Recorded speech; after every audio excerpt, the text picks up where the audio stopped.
Most people around the world will pay taxes at some point in their life.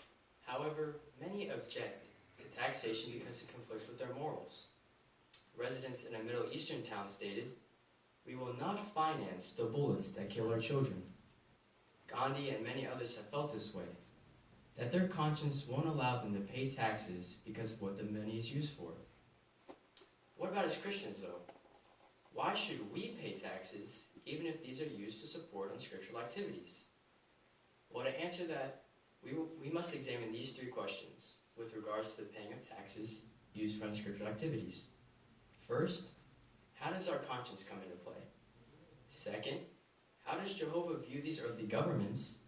And third, what hope do we have in the near future? So how does our conscience come into play? Well, as most of you know, a conscience is that inner voice, that inner thinking that tells us if our actions are right or wrong. Even though everyone has a conscience, it cannot always be necessarily trustworthy. And as Christians, we often find ourselves trying to conform our thinking with Jehovah's, whose thoughts are superior to ours, which is brought out in Psalms 19 and verse 7. So we have to try to understand God's view of these earthly governments. So what is his view? Well, let's turn to our Bible to get the answer. The first scripture is going to be Romans chapter 13 and verse 6. And here Paul is giving advice to the Jews about true Christian living. It reads, "That is why you are also paying taxes, for they are God's public servants, constantly serving this very purpose." Interesting. It says here that they are God's public servants. What does that mean? Well, the study now helps us to see that the governments are maintaining order and carrying out valuable duties for the society. Even the more corrupt governments may provide mail delivery, public education, law enforcement, and fire protection. And yes, Jehovah knows and sees that they are imperfect authorities, but he tolerates their being for a time and has instructed us to pay taxes out of respect for his arrangement, him allowing these governments to rule over mankind.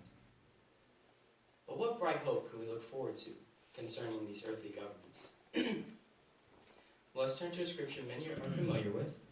It's found in Daniel chapter 2 and verse 44. And here, Daniel was writing about a prophecy that Jehovah will soon fulfill. "In the days of those kings, the God of heaven will set up a kingdom that will never be destroyed. And this kingdom will not be passed on to any of the people.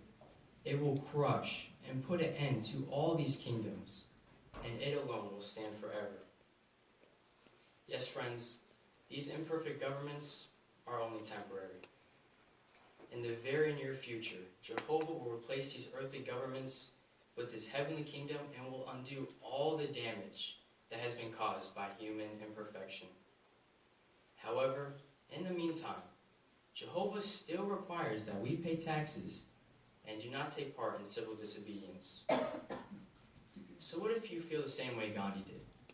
That paying taxes to support war is sinful?